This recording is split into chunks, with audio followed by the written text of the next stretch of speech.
Yeah. So, securities lending and borrowing is a product which has been now there for almost 2 decades, uh, in different avatars in a way. So, while product has been there earlier as asset lending and borrowing, etc., it is the 2007 version which right now largely we see, which is prevalent in Indian markets. So, the current SLBM market mostly came out in 2007, uh, and some of the features which I'm going to go through uh, will also I'll speak about. The first thing is that SLBM is a very different kind of market compared to other exchange rate products. In so much so as that it is not actually an exchange rate product. So unlike say equities or derivatives or any other trading which you may be aware of, SLB is not really traded on BSE or NSE, but on their clearing houses, the clearing corporations, which is ICCL and NSE clearing. So these are the clearing corporations which actually offer this product and not the exchanges. Now, why is that relevant? So first is that when it's not an exchange product, a lot of rules which apply to exchange memberships do not necessarily apply mutatis mutandis to the SLB product. However, one of the criteria which is required is that you should be a member of a stock exchange. Now here in the presentation it says be a member of BSE, but technically even if you're a member of NSE, it is possible for you to become an SLB member. And in terms of documentation, you require an application, a board resolution, an agreement, which is different. So basically an agreement is something which is not required in other segments, but here because it's a clearing corporation product, an agreement is required between the clearing corporation and the member, and is a rights and obligation document. In terms of fee, etc., this is a very fairly low cost segment. So you do not require any membership fee if you want to become a member yourself. There is no security deposit as well, either in ICCL, and even the transaction charges right now are at nil, at least in ICCL. When it comes to margins, it is very similar to what you are properly familiar with in equity cash, equity derivative, or credit segment. So the margins are placed in the same form as in any of these segments. Only thing is that the margin amounts will differ, which I will come to later on. One thing which is interesting to understand is that SLB, since it's not a trade, it does not attract either stamp duty or STT or SEBI turnover fee. However, it does attract GST, which I'm sure Bhargav will cover in his presentation. Now, in terms of features, why do people want to borrow or lend, right? So this slide covers basically uh, the borrowing reasons, lending reasons, and typical examples of borrowers or lenders. It is not necessarily an exhaustive list of borrowers or lenders, but these are generally typical players which we see market participants on both the borrowing side and the lending side. So why do people borrow? So generally the borrowing is because people want to do some kind of strategy. One is that there is in a market day something called as buy today, sell tomorrow, or sell today, buy tomorrow kind of transactions. If you want to indulge in such kind of transactions, or if you want to, for instance, do a reverse future arbitrage, so these are kind of things which you can do in through borrowing in SLB. One more thing you can do is you can do short-term borrowing if you want to do some kind of you want to hold a share for a while for different reasons, for even strategic reasons. Uh, on the lending side, it's much simpler.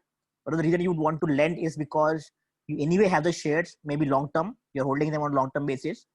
And just like your money earns you interest, if you lend these shares, they will also earn you some return on the portfolio you have, which is specifically important for mutual funds, insurance companies, and even corporates, which are holding some shares on long-term basis. Now, what do you gain out of this transaction? So first is that even though you're lending a security, it is covered under the clearing corporation guarantee. So that means that even if there's a counterparty default, so even then you have a guarantee that you will get either the securities back, or you will get at least the funds equivalent to those many securities. What we see typically in the market is that you have borrowers which are either the proprietary kind of brokers, because of strategies which I spoke about, then the cash and derivative arbitrageurs, short sellers and market makers, and even AIFs. On the lending side, you have HNIs, which are, like I mentioned, family office and trusts, corporates. So all of these people are the ones who are holding the securities long term, and they want to basically get some kind of incremental return on the holding which they currently have. Similarly, mutual funds and insurance companies, and for in portfolio investors, the foreign FIIs or DIIs. Now, not all stocks which are allowed to be traded are allowed to be in the SLB market.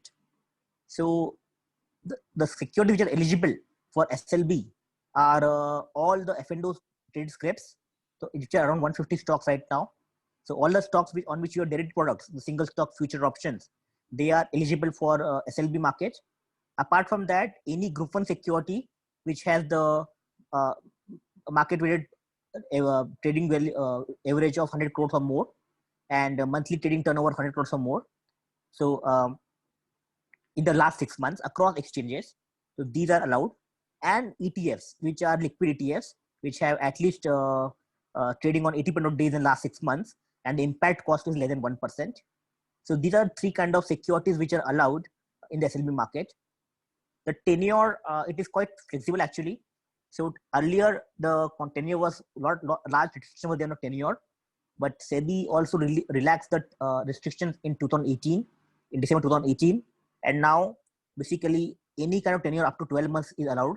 Right now we have monthly contracts up to 12 months, but technically if the market demands or requests, there could be even shorter tenure contracts or more customized contracts, something like a fortnightly contract as well. But right now there's no such product because there's not much liquidity in any such product. In terms of fresh positions, you cannot take positions before the expiry date. So expiry date is basically the last 30 of the month for F&O contracts. So on the expiry day and up to 2 days before the expiry date, you cannot take any fresh positions.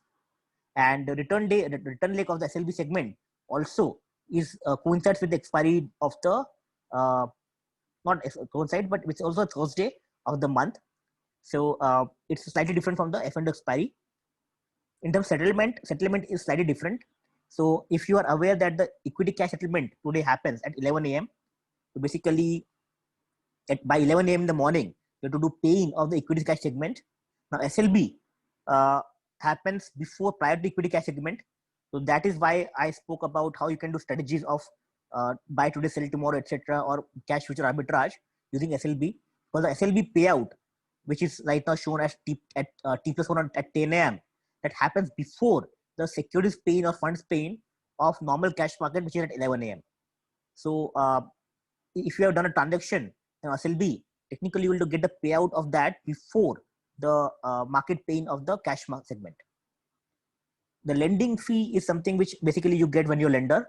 So now, even though it's a common misconception that it is the interest earned on the security which you are lending, it is not exactly the same as cash, because what we have seen is that this lending fee doesn't seem to have a direct correlation with the interest rate in the market. Also, the lending fee is not equal across all the stocks which are lent. So that is why it is not exactly a lending of cash. It doesn't correspond directly to a lending of cash, because the lending fee is not directly quoted with the interest rate. And second, lending fee is different for each stock, which would not have happened if it was related to interest rate.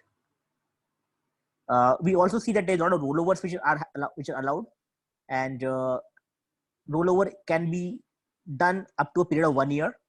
So that means that if you have initial contract, then you can basically keep rolling it over up to a period of 1 year, but not beyond 1 year, which is again different to an F&O contract where rollover can technically be conducted in perpetuity. Netting of positions is also not allowed. So basically, if you get into a buy transaction, lend transaction and a borrow transaction, they don't get netted off across each other. So they'll become 2 separate transactions. The borrow leg separate and the lend leg separate. Now, one of the things which is important to understand is, can a position be closed? Because I spoke about how in the previous slide, end of previous slide, that how there's no netting of positions. So can an existing position, a lend or borrow position, be closed in any other way? So answer is yes, but it is not guaranteed. So why it is so? So I will explain to that. So suppose you are a lender and you are trying to basically recall the securities which you are lent in the market. So one of the things which happens is that if you are a lender who is trying to recall the securities, the recall happens on a best effort basis. So what happens is that the recall will not necessarily be to the same counterparty who has borrowed from you. The clearing corporation will technically send your recall request to all the other market players, and any of them, if they basically borrow to you, then technically your recall will be successful. But that is something which is again not guaranteed, because if there's no other market participant on the other leg, then the recall can fail. So there's no guaranteed recall, which is a problem for some institutions like insurance companies, where there's some either regulations which require them to have the ability to recall it compulsorily, which is right now not there. But for other market participants, this may not be a big issue. Uh, even then, we have actually written to SEBI to allow us to create compulsory recall contracts, which probably will have a lower rate of returns, but at least there will be certainty that if you want to recall these contracts, it will be recalled.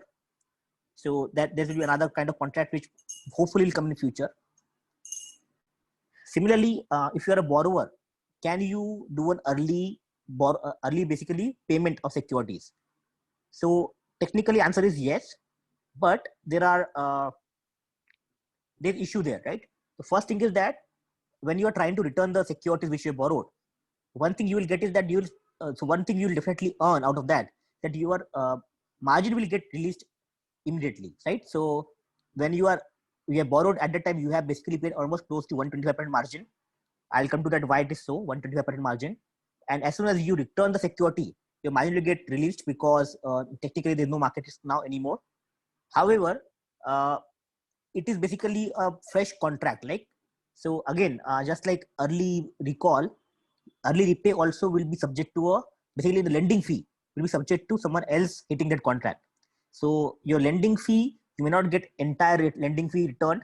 So basically, if you had say borrowed for say $100 for a period of 1 month, and you try to do early repay, in that case you may not in say 15 days. So you may not get like a proportionate 50 rupees. You might get something much lower than that, depending on market dynamics. And it is also possible that you may not get anything at all. But even then, you might still want to do early repay, because then your margins will get released if you do not anymore require the security.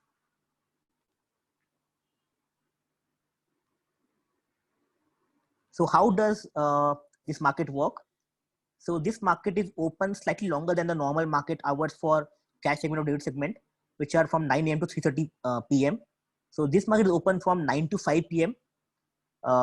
Then there's also client modification requirement, or rather facility, which may not be applicable for maybe corporates, but still it is something which is there. It is also till 5 p.m. This again, the third facility, which is online trade details, is again something which probably the broker will require. The client may or may not require this. But basically what this means is that as your trades are being executed, you'll also get a reverse feed from the exchange, which will tell you that your trades have been executed. 67A again is not really pertinent to, doesn't pertain to anyone other than institutional clients. So basically, the only pertains to mutual fund and insurance companies, etc., and foreign portfolio investors. So probably the participants here do not undertake their settlements through custodians. So this may not apply to them. So this 67A basically applies to only custodial trades. So members or other participants who are clearing their trades through a custodian, only for them this will apply, which may not be applicable to maybe the participants on this call. So I think I'll go to the next slide. Yeah. So I spoke about how a lot of things changed in 2018 with the SEBI circular. So one of the things which changed was earlier. So first let me explain to you what foreclosure means. So basically when there's a corporate action, at that time, some of the contracts, the SLB contracts, are compulsory foreclosed. Because what let me put it this way. If there's a general meeting, or so basically if there's Rotary involved, or there's a stock split, or if there's a dividend, etc. So these are what is called as corporate actions. Some of those corporate actions require that the shares return back to the lender. And that is why there is a compulsory foreclosure, which was earlier required to be done for SLB contracts. Now, what we have done is that basically we created two different contracts. One is compulsory foreclosure and one is non-foreclosure contracts. So basically, any kind of lender who does not require the shares to come back to them for some of these corporate action events, so they can basically participate in monthly non-foreclosure contracts. Now, in this case, you would actually get a higher return because the chances of this contract getting foreclosed are lower. That is why the returns on these contracts could be higher than the foreclosure compulsory foreclosure contracts.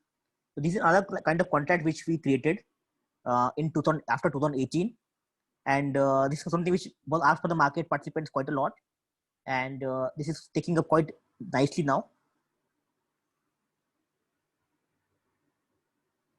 Now let me come to the margins part, because this is something which actually confuses a lot of members, a lot of clients, that how do the margins work in a SEB contract. So for a lender, the margins are actually quite simple, right? So why it is simple is because I am the one as a lender who is giving the shares. So the market risk which the clearing corporation is taking is that you will not take the delivery of the shares back, right? So that is why on the rather you not make the delivery of the shares. And so again, let me go back a little bit. So when you do SLB transaction, there are two legs. One is the ready leg, and one is called the forward leg. So ready leg is the leg which is the immediate leg after transaction is matched between the lender and the borrower. So once the leg is matched, after that the lender is supposed to bring the securities and the borrower is required to bring the funds. Now, technically there can be a circumstance where the lender does not bring the security even though he has the security, the order is matched. That is why there is a margin which is charged to the lender of the security, which is equal to 25% of the securities lent in the ready leg.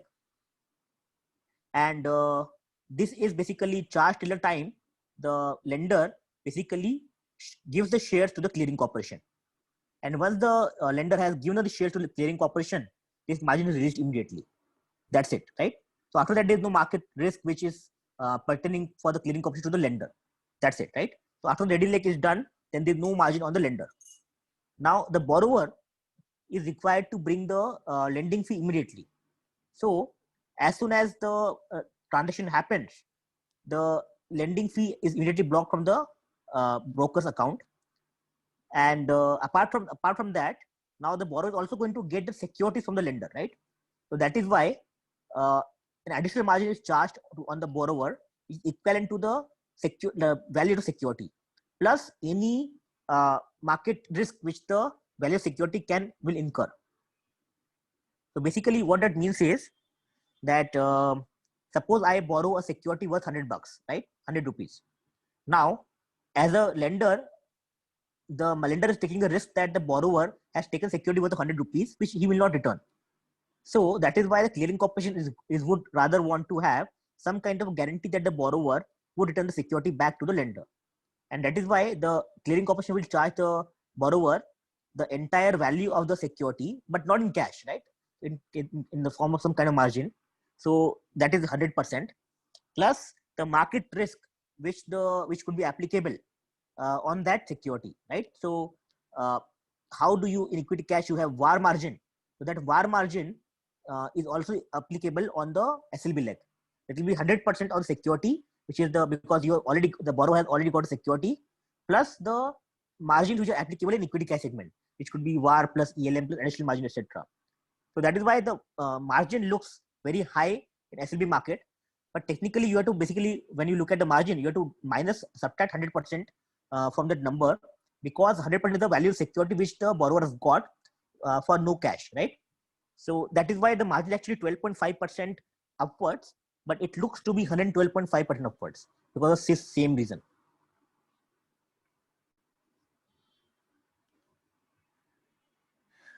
When I spoke about how the margins can be taken from the clearing corporation.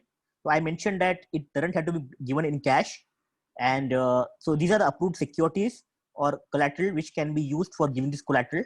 So it is cash, fixed deposits, bank guarantees, G-Secs, mutual fund units, etc. You can even give security as collateral, which is basically your any security you might be holding in your account, demat account. Even that can be given as collateral.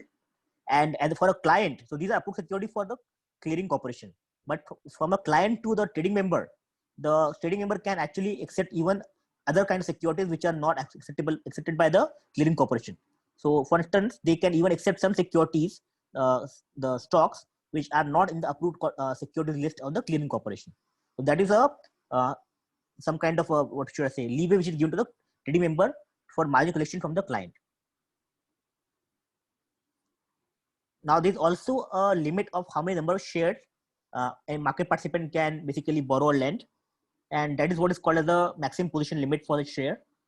So, in the market, this is considered a market-wide position limit, which is linked to the free float of the stock. So, I'm sure that all of you here in this webinar understand what is the concept of free float, but I'll just briefly explain what that means.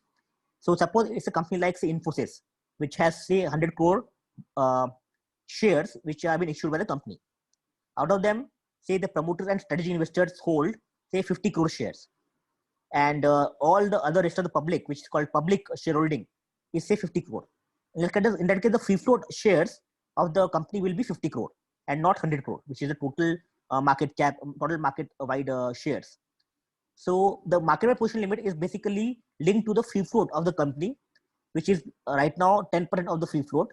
So this is in terms of number of shares and not value, right? So basically, if the free float number of shares is say 50 crore in this example, then the market wide position limit will be 5 crore. 10% of 50 crore, it is 5 crore. And for each member or each institutional investor level, that that position would be 10% of the MW level itself. So basically 10% of 10%. So that in this case, it will be 50 lakh shares. But for a client which is not an institutional investor or a broker, that would be a 1% of MWPL. So in this case, it will be 5 lakh shares. So a corporate, for instance, can take up to 5 lakh position for a 50 crore free float stock of the company. The institutional investor category, it is something which is given by SEBI. It includes all the FPI investors, mutual funds, and the public financial institutions which are defined under Companies Act Section 4A. Apart from that, banking regulation, banking institutions, insurance company under IRDA, and pension funds which are governed under PFRDA. Now, how do we basically ensure that the lenders' interests are protected, right? Or the borrower interests are also protected. So now I spoke about the ready leg and the forward leg. So the ready leg is also the first leg. So in the ready leg, the lender is supposed to bring the securities while the borrower is supposed to bring the funds, right? So if the lender doesn't bring the securities, even though he has hit the order, that case 25% of the closing price of the security is the lending for the penalty which is charged to the lender, and that is being given to the borrower. So it is basically 20% of the closing price or the maximum price which is there on the equity cash segment from T day, which is on the day on which this transaction happened, till T plus 1 day on which the settlement of the ready leg was supposed to have happened. So between the 2 days, which is the highest price in the equity cash segment, or 25% of the closing price of the settlement day of this leg, higher of the two will be taken as the closer penalty. If the borrower who is supposed to borrow the shares, if that borrower defaults, in that case, the entire lending fee will be transferred to the lender, and the security which were given by the lender will also be returned to the back to lender. Now, in this return leg, if the return leg, if you can see, there is no return leg for the lender, because lender is only lending shares in the first leg and getting the lending fee, and he has to return nothing back in the return leg. But the borrower has to return the entire securities which he had borrowed from the lender in the first leg. In the return leg, if the borrower doesn't return the shares, in that case, the lender's interests are protected in the following manner. So what happens is that the clearing corporation conducts an auction of the securities so that to return it back to the lender. Now, if the auction succeeds, then the securities are given back to the lender. The lender is no worse even though the borrower has defaulted. But if the auction fails, in that case, the lender will get a cash equivalent, which is 25% of the higher of the closing price of the cash market on the return day, or the highest traded price on the cash segment on the return day, and the day prior to return day. So the lender is basically financially compensated in a good way for the failure of the borrower to return the securities. So only if there's a lot of volatility, and only if the price is more than 50% price movement, only then would the lender would in any kind of trouble in terms of not getting the exact amount which he would have uh, got in terms case if he got the securities back. So the lender is fairly compensated, sometimes even more fairly compensated compared to the price movement in the market. So the lender that way well protected in this scenario. And generally we don't see too many closeout penalties for the borrower, because the closeout penalty is quite high for the borrower if he fails to turn the shares. So only in case we have seen this happen, only in case of some kind of squeeze in the market, like earlier this year we saw in the Yes Bank scenario in March. But generally otherwise we don't see much defaults by the borrower. So these are some indicative figures. I'll not go through this because these are fairly obvious from the examples. So these are certain examples of what happens if there's a closeout which happens from the previous leg. So in terms of highest of the day and 25% computation. So these are basically those computations here to show that what will the lender get in case the borrower had defaulted, or what will the borrower get in case the lender defaulted in the first leg, the ready leg.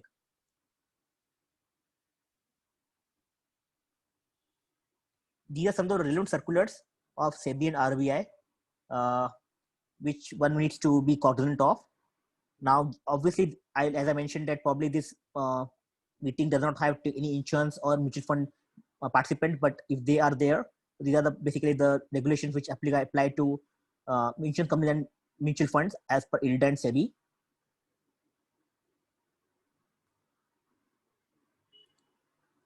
I will actually skip these ones because these my colleague will take, obviously. This is another example of how you can make money through a reverse cash future arbitrage. In this example, actually, it is the indicative example actually shows that the future price is lower than the cash price, in which case you have also made the money in doing a cash future arbitrage. However, this doesn't need to be true for this strategy to make money. So even if the future price is higher than the cash price, even then basically you will still get the float income, because what will happen is that you have sold in the cash market, and basically you'll get money for that sell transaction in the cash market. So you'll get a float income in the cash market, and only outflow will be the lending fee which you'll have to incur in the SLV market. And when you buy back the share in the future market, at that time you will basically pay MTM every day, but actual full payment you'll have to pay only at the time of the expiry of the contract. So basically you get basically some money, some float for a period of 1 month by borrowing the security.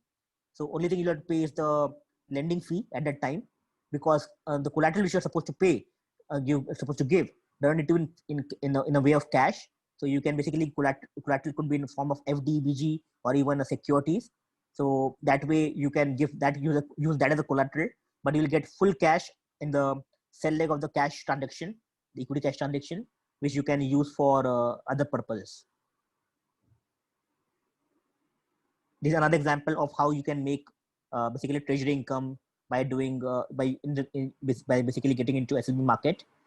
So in this example, again, this comes from the previous example, that someone has basically done a transaction for 50,000 shares, and the cash market price is again, as I mentioned, this one takes example of a lower future price compared to cash market price, but that doesn't have to be true.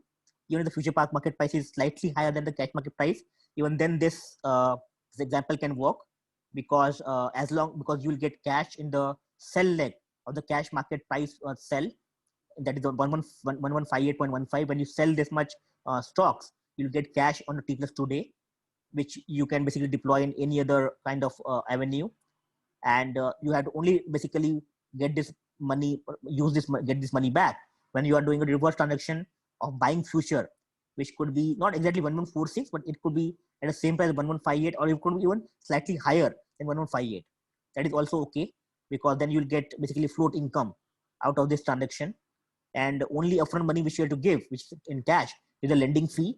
Everything else which you are going to give in terms of collateral will be not non-cash, which can be non-cash.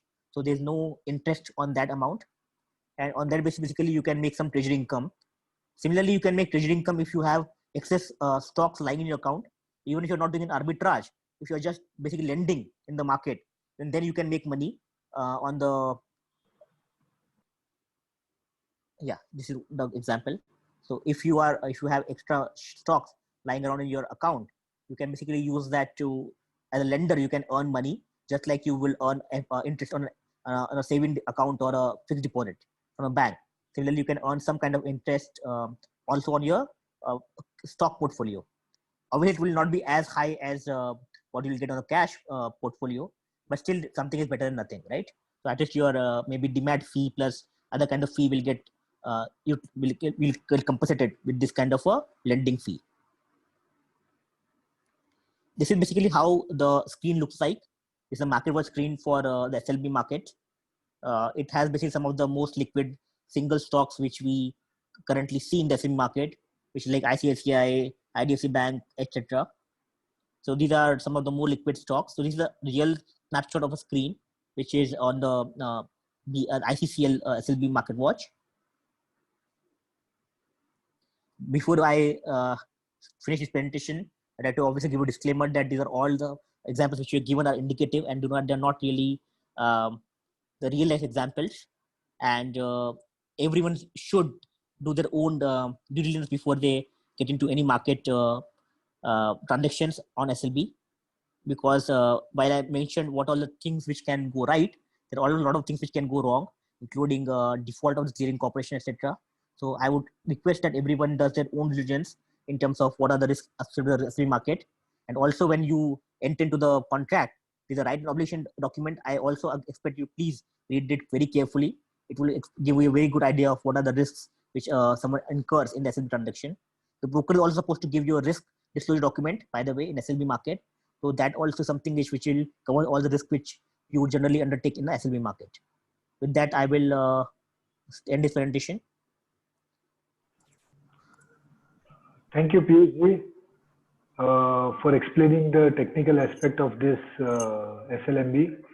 I will now request Bhargav to present his tax aspects.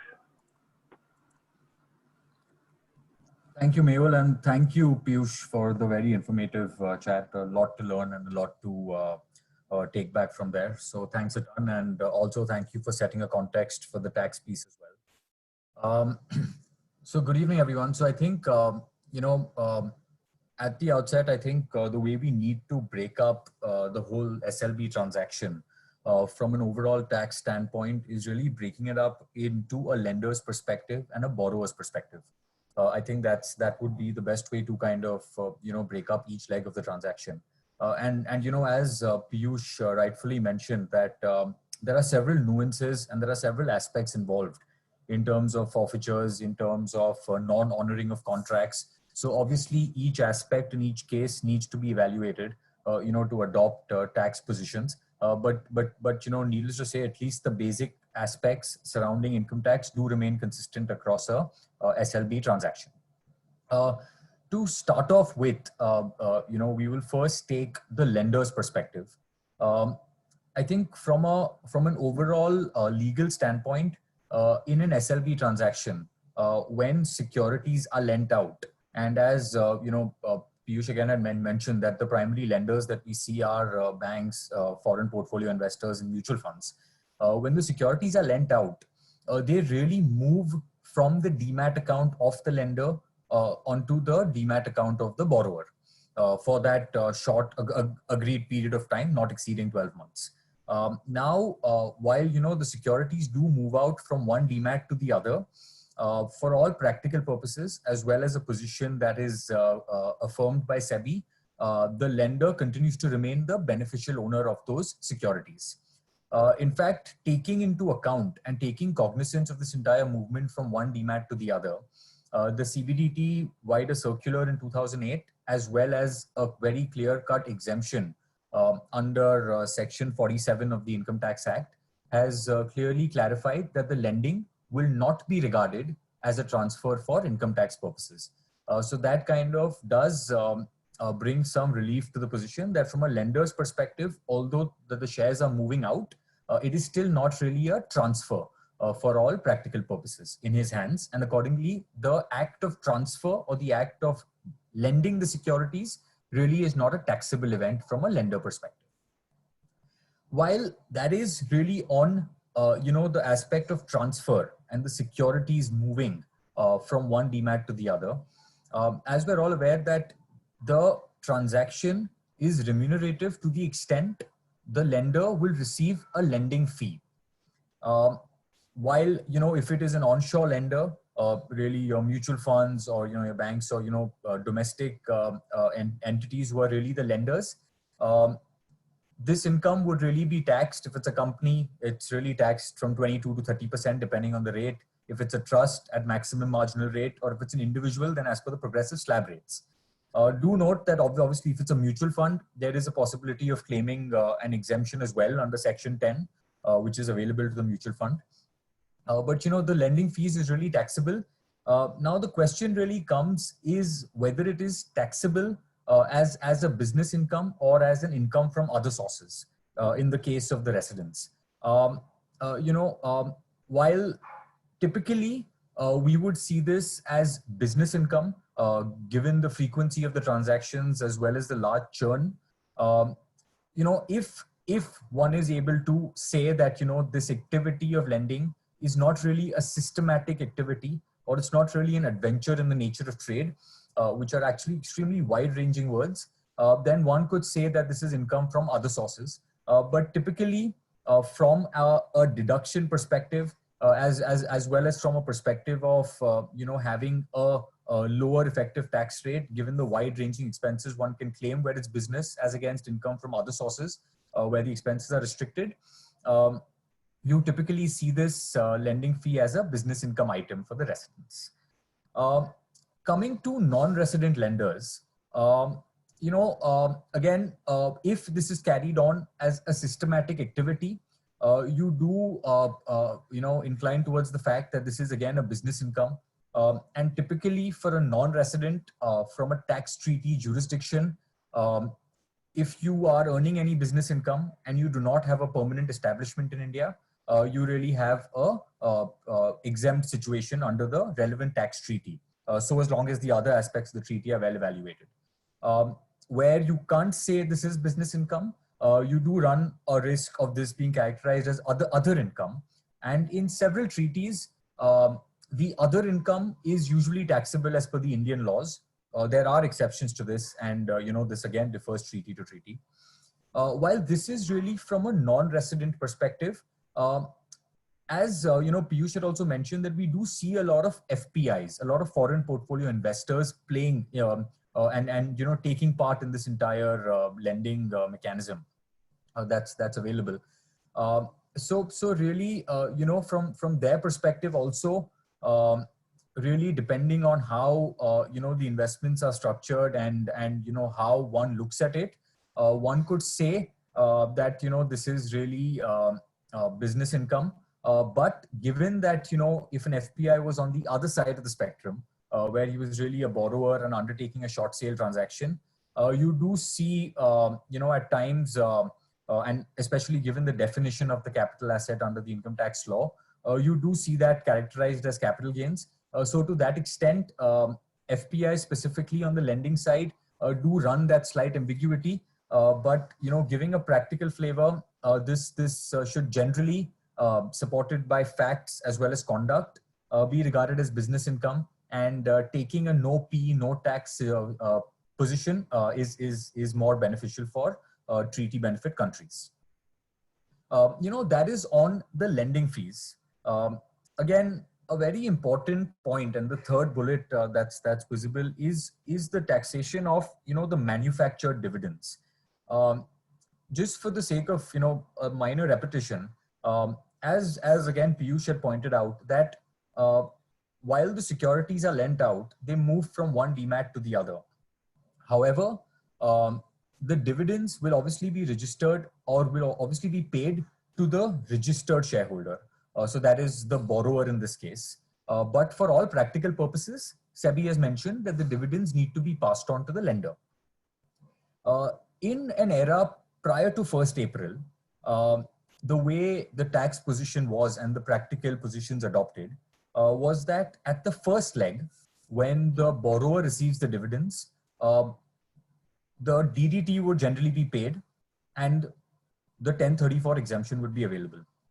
When that money was subsequently passed on to the lender, while there was a possibility to take a view that this should represent dividend income in their hands, and it is merely passing on of income from the borrower to the lender, this really has not come up much before the Indian courts, but adopting a more conservative approach and trying to take an exemption as well in the hands of the lender.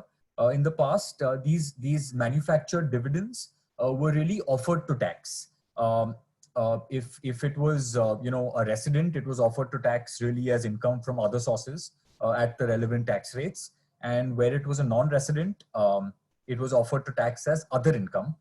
And if you were an FPI, you really had the benefit of taking the 20% rate under 115 AD by saying this is income in respect of securities. While that was the position prior to 1st April, where the borrower really enjoyed the 1034 exemption and the lender ended up paying tax because there were two separate real contracts in this case.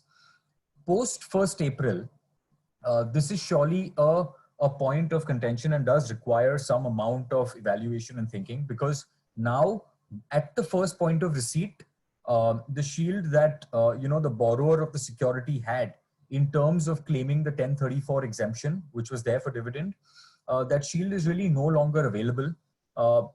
While if a more aggressive approach is adopted, and one really says that the first point of taxation, the borrower ought to pay dividend, and then on the passing on, the lender again ought to pay tax because it's really not dividend with respect to the monies passed on from the borrower to the lender.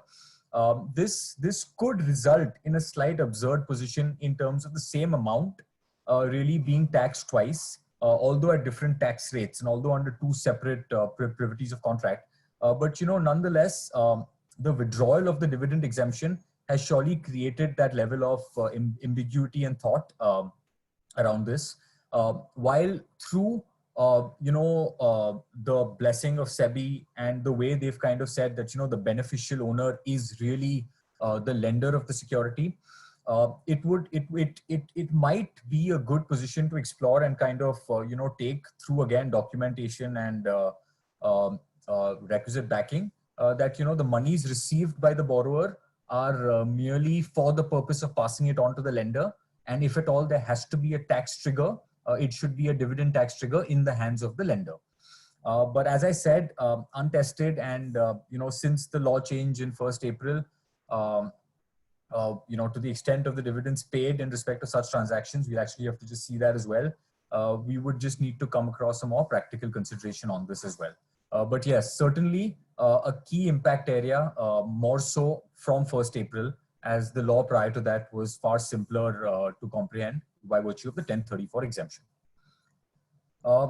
Moving to, the last critical point from a lender's perspective is the FIFO mechanism. Now, we're all aware that your capital gains in respect of your dematted has to be undertaken on a FIFO basis. And obviously the FIFO methodology applies qua each demat. That's also really the position that we've been adopting. Now, when you are really doing an SLB transaction, the securities are moving out from your demat onto the demat of the borrower. And obviously, subsequently, when it's repaid by the borrower, the amount or the number of shares are credited again to the demat account of the lender. Now, obviously, this is likely to impact your FIFO because you will have a debit entry where the shares move out. You may purchase that same share in the intervening period during the tenure of your SLB contract, and again subsequently when the shares are returned by the borrower, you will again have a credit to your demat. This clearly does create an impact and an issue from a FIFO standpoint. Practically, what I think has been a stand or really a market practice, and again a view, not something really fortified or blessed by the revenue authorities, but yes, a view nonetheless, that we have to presume that the SLB is really an effective sale. So you have to do your FIFO computations as though the SLB debit entry was really a sale entry, and you honor the FIFO very specifically. So just to give you an example, if you have 100 shares of Infosys, which you have really lent out, and you purchase another 50 shares in between, and those 100 shares are then subsequently again credited to your account, still for the FIFO methodology, you would consider the 50 shares of Infosys that you purchased during the tenure of the SLB to be going out, and then come to the 100 that were credited again. While again, as I mentioned, that is a view and a practical challenge, but yes, that's what we generally tend to see in the market as well. Just a point of caution here, while your FIFO does get reset to the extent, there is a critical point that when those shares are recredited back, how do you consider the period of holding?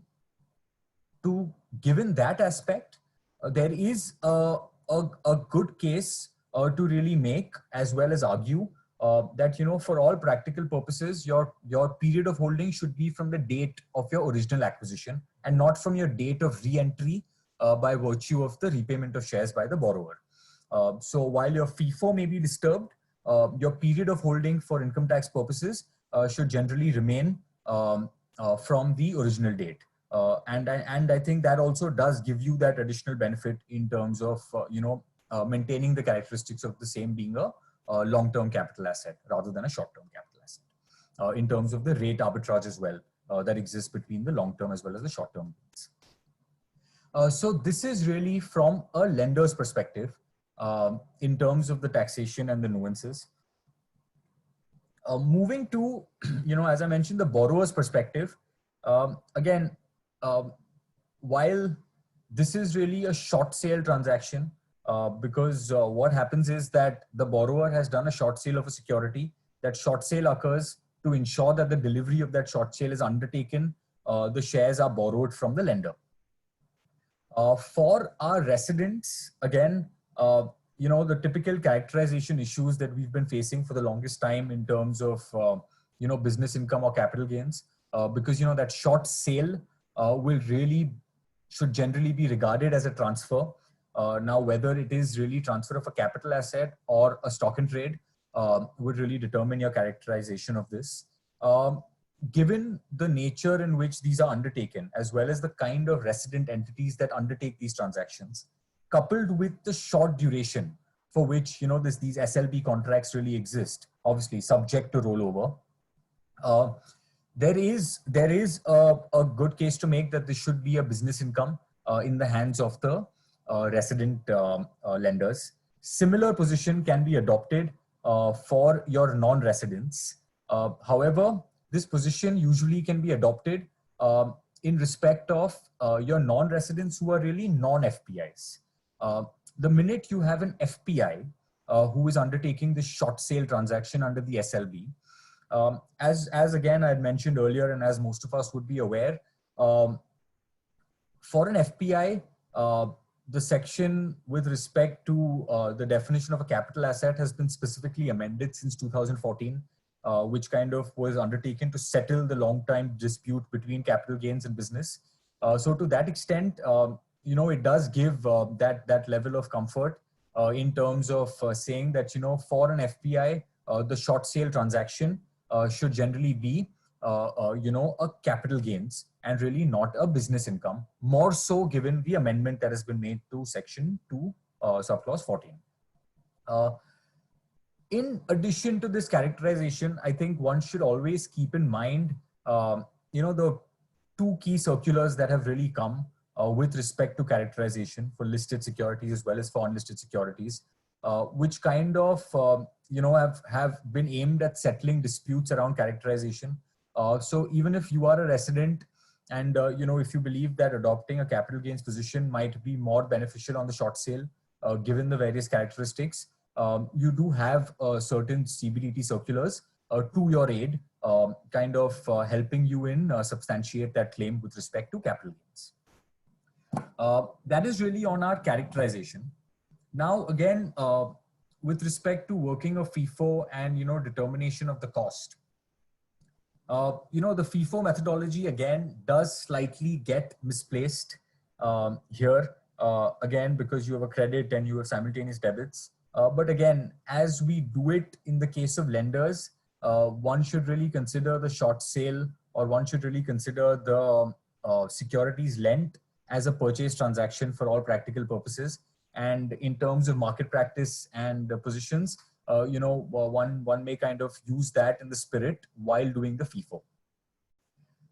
With respect to determination of cost, what happens really here is that there is a short sale of a transaction which really gives rise to a capital gains, or let's say a business income. Assuming for a second this is a capital gains position for a foreign portfolio investor. The cost really is something that will be known only on a subsequent date. And the reason I say this is because your cost will really be the purchase price. So let's say you've done a short sale at 2,300. Taking an example of 2,300 rupees, you've done a short sale of Infosys shares. You borrowed those shares from the lenders. You did your short sale, you honored that commitment. Now you will have to make good those shares to the lender. So your cost will really be the amount paid in order to purchase those shares and make them good again to the lender and honor the terms of your SLB contract. There is a school of thought which says that given that at the time of the short sale, the cost was not determinable. So relying on, the landmark judgment in this, in the case of Mr. BC Srinivasa Shetty, one could say the computation mechanism fails. However, that may not be the absolute, complete way of looking at it, because it is really not that the cost cannot be determined. It is just that the cost will be determined on a future date. So your tax trigger is really on the date of short sale, but your cost is known only on a future date, is when you can really compute your capital gains. This does throw up a lot of challenges from an advanced tax perspective or from a return filing perspective, because you really don't know your cost, and especially in transactions having a cutoff, towards the end of March. Your purchase or your honoring of the SLB contract might really move to the subsequent financial year. So as long as it happens prior to finalization of your return, you should be in a good position to, kind of get the actual numbers in place and file your return appropriately. There may be certain liabilities with respect to interest, which I will discuss below. But, there might be an extreme scenario where really you file your return and only subsequent to that, your cost details and other aspects are known, while computing your capital gains. In such a scenario, filing a revised return of income might be the only practical option that you have. But if we read the laws with respect to revision of income in its strictest sense, it really talks about an error or omission. So to that extent, you were not really aware of, this being an error or omission. So, you might, or the revenue might really challenge as to whether you can really revise your return for these purposes. However, given the practical considerations, as well as the other nuances involved, this might be, the practical solution to really reflecting the correct value. But, at the threshold, when we are filing our return and we do come across such situations, we might want to, as a matter of cost, take the fair market value of that security, which you have to honor as a part of the SLB transaction, because that would be the nearest you will get on that particular date to coming to the most appropriate capital gains. But nonetheless, this is a practical challenge in your SLB transactions, and something that does require one to adopt certain positions and take a more informed decision and call. This is really critical from a borrower perspective. I think moving to other key areas and quickly just covering that as well. The first key area is your GST impact. Obviously, until almost a year back, there was a lot of ambiguity around the GST on securities lending and borrowing.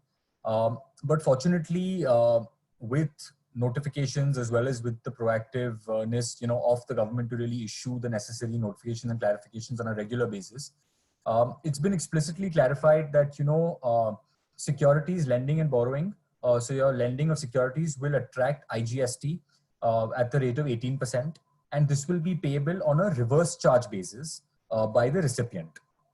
The recipient here really being the borrower.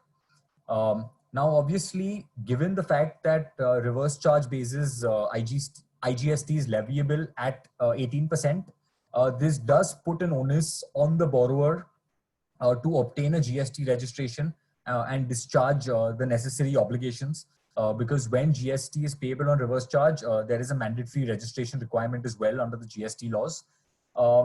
While this is the requirement in the most strictest sense and in the spirit, this does create a challenge for a lot of non-residents because we very rarely see non-residents or let's take FPIs or even non-FPIs for that matter really obtaining a GST registration so as to just fulfill the IGST requirement on the lending fee. But nonetheless, the law seems to be extremely clear on that, that IGST is payable at the rate of 18% on a reverse charge basis by the borrower of the security. Moving to the next important point is the deductibility of the borrowing fees paid to the lender. There are two parts. If this is really your business income, then you have your section 37(1), which is wide ranging and which supports the claim of these fees. Basis commercial expediency and the fact that it's revenue in nature. If you are really paying it, on the short sale transaction, given the nature of the charges as well as the jurisprudence surrounding the word expenditure in connection with the transfer, the fees should generally be available as an expenditure in relation to the transfer and deductible as such. I think the third point is again extremely important with respect to the withholding tax requirement on the borrowing fees. Strictly speaking, as I said, the borrowing fees, the nature of the fee will really determine the kind of withholding that is required. But this whole SLB happens on an exchange where one really is not aware of the borrowers, lenders, and the various parties involved. Really, there's a smokescreen in between. So to that extent, while there is, strictly speaking, a withholding tax obligation on the non-resident or the resident, whoever is involved, especially given several changes in the recent past, it's not a practical feasibility given the fact that, the payee is really not known. So we have IDBI trusteeship and we have other judicial precedents which kind of support the view with respect to payee not known and other aspects. The last point is as I mentioned earlier, and a little repetition, is that given that a lot of the real income is known when you honor the SLB transaction, because that is when you have to purchase the securities and make good those securities to the lender under the SLB framework. Your capital gains and your other aspects may be known only on a subsequent date. So to that extent, one may want to conservatively discharge advance taxes or even pay SA tax prior to 31st March in respect of cutoff dates in your SLB contracts being 30th or 31st March. But nonetheless, this does create that level of leakage coupled with the issue around filing the revised return of income. So one should again be very cognizant of that. And at best, if one were to discharge the taxes or even file a return to reflect the gains, it would be best to take the fair market value as closest to the return filing or the tax discharge date, because assuming no major fluctuations in the market, that tends to reflect your near to optimum or near to perfect value for your SLB transactions. So I think this, kind of just concludes the aspects around, the key aspects from a lending and borrowing perspective. As I mentioned at the beginning as well, and as Piyush has also kind of detailed, there are several nuances and there are several situations that may arise. It may be ETFs, may it be mutual funds, or may it be even debt securities. While the presentation that we've spoken about is the general view with respect to plain vanilla SLBs, there could be several variations, permutations, as well as positions, depending upon the nature of the transactions, as well as the conduct of the various parties involved in the entire SLB framework. So yeah, with this, I think this is it from on the tax side from me. Again, thank you to Anish sir, as well as Mehul sir, and the entire team at CTC for this opportunity. And I just hope that this was helpful and informative. Thank you. Thank you, Bhargav, for your excellent presentation and explaining the tax nuances. We will take up the question answers. Ankit, can you just moderate the question answers, please? Yes, I will do that. So the first question reminds me of the ad of Maruti Suzuki, which always tells about kitna deti hai. It is to Piyush bhai. There are a lot of questions with regards to what are the expected returns we can from the whole SLBM scheme. I mentioned that the returns will not be commensurate with the returns of the cash which you get in FD, but and again the returns vary from security to security. So there's no direct bearing between. It's basically market price driven returns. There's no direct bearing on interest. So some of the securities will get a higher return, other securities will get a lower return. So there's no such. I cannot give an answer to how much you will get. In the indicative example which I showed, the return was around 0.75% per annum, but it could technically vary quite a bit. Okay, thank you. And after income, we go to tax, and we have a question with regards to the TDS on dividend. If Bhargav, you can throw some light on that. No, absolutely right. So I think the TDS on dividends. So as I mentioned, in the books of the company, the borrower will really be your registered holder. But by virtue of the SEBI circular, it says that the beneficial owner is the lender, and the dividend income needs to be passed on from the borrower to the lender. When the Indian company is doing TDS under the new regime, the TDS is likely to be done in the name of the borrower. We do have a certain position to adopt that, the borrower is really receiving this money only for the mere purpose of passing it on, and it's not really his. And as I mentioned, this position was good earlier because dividends were exempt. Correct. We would need to really fortify this position through documentation again to show that I'm receiving the money merely for the purpose of passing it on. And where I can establish that, I would want to say that the point of taxation is really in the hands of the lender when the dividends are passed on. Now with the TDS credit, yes, the TDS is likely to be done in the name of the borrower. There is a rule 37BB which enables the borrower to file a declaration with the Indian company saying that, this income really does not belong to me and it really belongs to the lender. So, please do the necessary withholding in the name of the lender. While theoretically we do have that rule and we do have that position in law, given the practical nuances as well as the large volume that Indian companies are dealing with, this is going to be a challenge. And it's, unlikely that the Indian companies will actually be sitting down and revising withholding tax returns to reflect the names of the lenders. While if they do that, through appropriate advice, great. But, it's unlikely that they will be doing that. So I think this will become more of a point to be explained by the borrower and consequently the lender in the course of their relevant assessment to obtain the credit and take the relevant positions. But yes, practically, certainly a challenge that one will have to deal with. So also whenever the dividends are transferred from the borrower to the lender, is the borrower required to deduct any TDS? So again, on that payment, till date, what we've been seeing in the pre-1st April era, there was no TDS being done. from payments made from the borrower to the lender. But in today's time, when dividend is taxable, if I'm really going to adopt a position that this is really not my income and I'm receiving it merely for the purpose of passing it on, then I think from a withholding tax standpoint, we should stop at the company and not move a level further to the borrower. Because the minute the borrower also does a TDS, it would kind of amount to him acknowledging the fact that it is a separate stream of income and not just a passing on of the dividend. So as I mentioned, conduct is also extremely important once you adopt these positions. In any case, there is no section under which you are liable to deduct tax. Unlike section 195, under the domestic TDS provisions, there has to be a section under which you need to fall, and there will be no section under which you will need to fall. So therefore, there should be no question of deducting tax when the borrower is making the payment to the lender. Right. Usually there is a question why brokerage houses are charging very heavy processing fees of 20% on the lending fees along with GST. Do you have any view on that or any? Piyush, you are on mute. If you can just unmute yourself.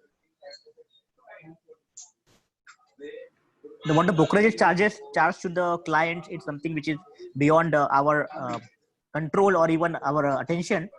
I'm sure that some brokerages would be charging lower compared to others. So maybe the client should look for good brokerage houses. Okay.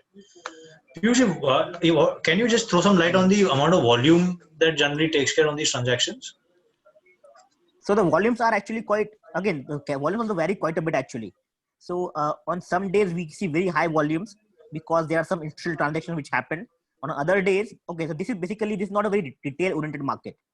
Here what we see is mostly the big institutions lending and borrowing from each other. And that is why the volumes are very erratic. So there are days on which the volumes are very, very low. On other days, the volumes are very, very high because of these transactions. So it's like a block deals, like market for block deals. So it's very difficult to come to an answer of how the volumes are. The volumes, but off late for last 3 years or so, have been constantly increasing. So the market is becoming more liquid. But even then, we see a lot of variation in the volume from day to day, like close to 1,000% variation. Okay.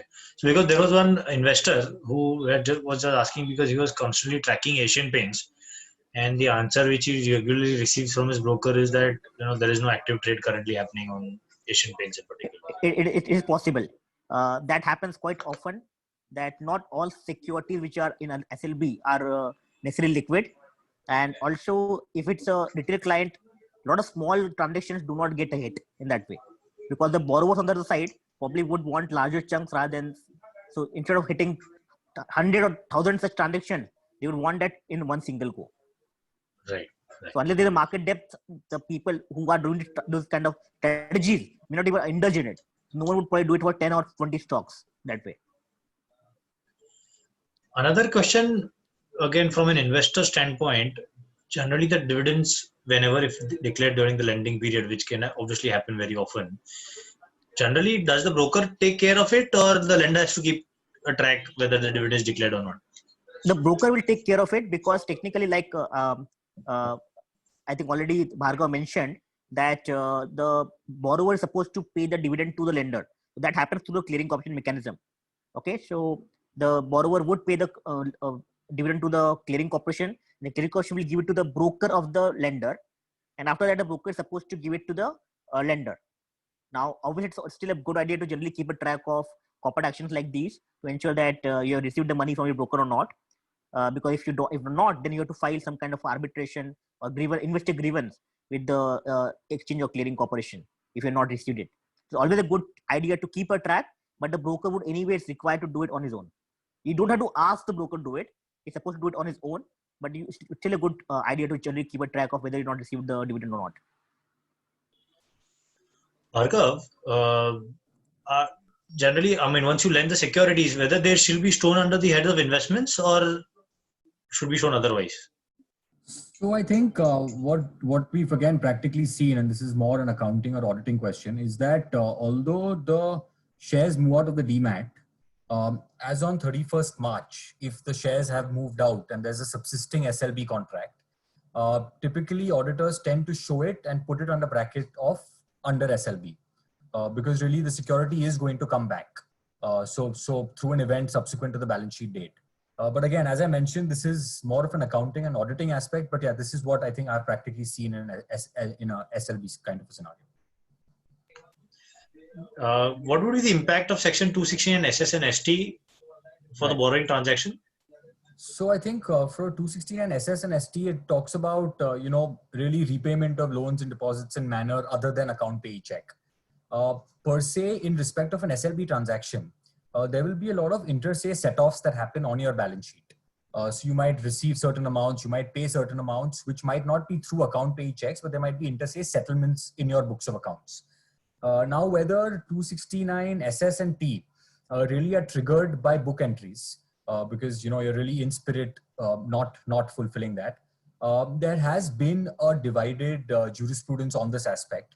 But typically where the book entries are genuine, we have certain case laws, especially if I'm not mistaken, if I'm correct, there's a Triumph International case law of the Bombay High Court, which kind of gives you the leeway to say that, while 269 SS applies on book entries, given that the penalty section talks about bona fide and good and sufficient reason, if the book entry is supported by good and sufficient reason, which in our case would be your SLB mechanism and settlement, no penalty ought to be levied.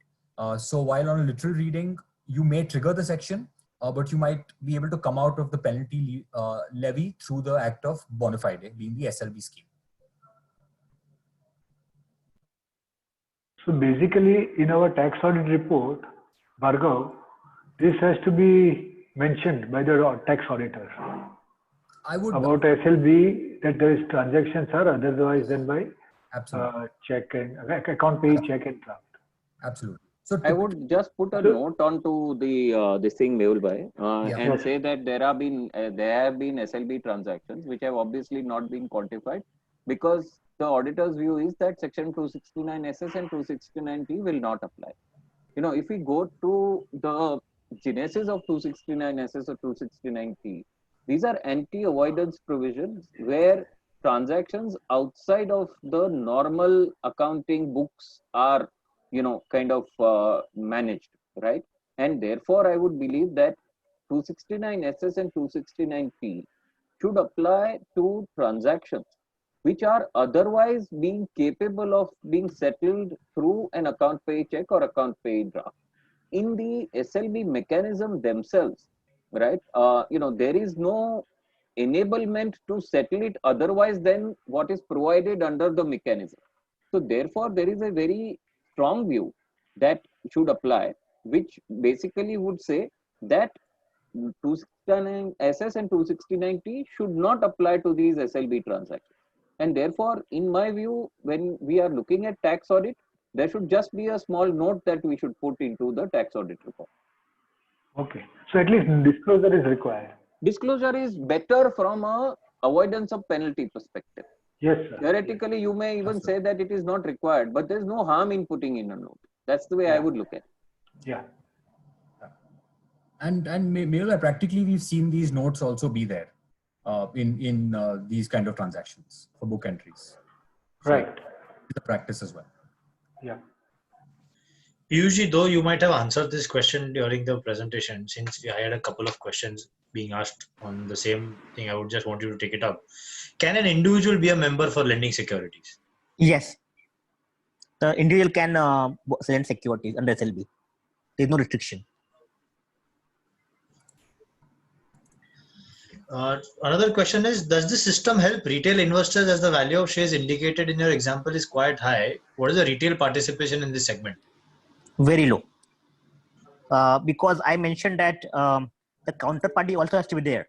So see, generally equity, cash market, etc. You will have even retail. If someone wants to sell some quantity, retail guy, he'll also be retail guy on the other side probably to buy those securities. But in SLB, it's primarily the borrowers are not retail guys. It's mostly the institutions. That's why even if the lenders are small retail guys, unless you have a large order book of lending, you may not find much borrowers who would want to hit such small quantities. One technical question. As a chartered accountant in practice, can we engage in SLBM? Wouldn't it be considered as business? Bhargav, if you can throw some light on that. Very gray area. I will take that. Very gray area. It is certainly possible to say that I am indulging in business if I look at the classical income tax definition of business. However, if I am doing this purely as a income earning activity on the side, my main practice is that of chartered accountancy. I am not devoting sufficient time to the activity of securities lending and borrowing. I am just doing this as an incidental activity, right? Then I would believe that I should not be regarded as carrying on a business from the perspective of the Chartered Accountants Act. Though it would be helpful if the institute actually does make a clarification to say that the activity of SLB, which is otherwise in a way unlocking of your passive investment, should not be regarded as an activity of business. I think that would help. Sir, that would also help. Sir, that would also help whether we need a permission to indulge into this type of transaction. Because which is why my going in position would be that I don't need permission. This is not my business in that sense. It's an incidental activity to my practice, and I spend very little time on it, particularly if I am doing lending. See, when I borrow, then I think my case becomes a little weaker because I have already done some short sales, right? And short sales typically, in a normal investor's mind or in a normal person's mind, is a business activity rather than an investment activity. So if I am a lender and I am only unlocking my my securities which I have in my demat account for quite a long period of time, that activity I would personally believe will not be regarded as a business activity. In a borrowing situation, I need to be a little more careful and I need to demonstrate much more robustly that what I am doing is only a side activity and not my main activity.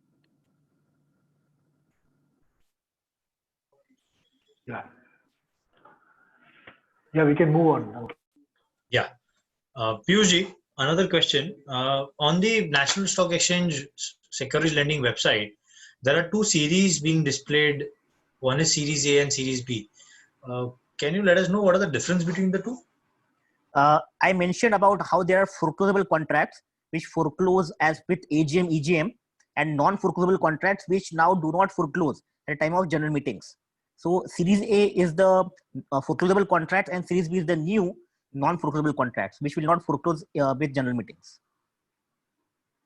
And I don't know, there are a lot of short forms also generally used on the website like ON, OD, O1, O2. Any idea what are those? I'm not really very cognizant of NSE's system, but generally what they have is that 1 to 12 is a series for Series A for January till December. And for Series B, they have, I believe, A till,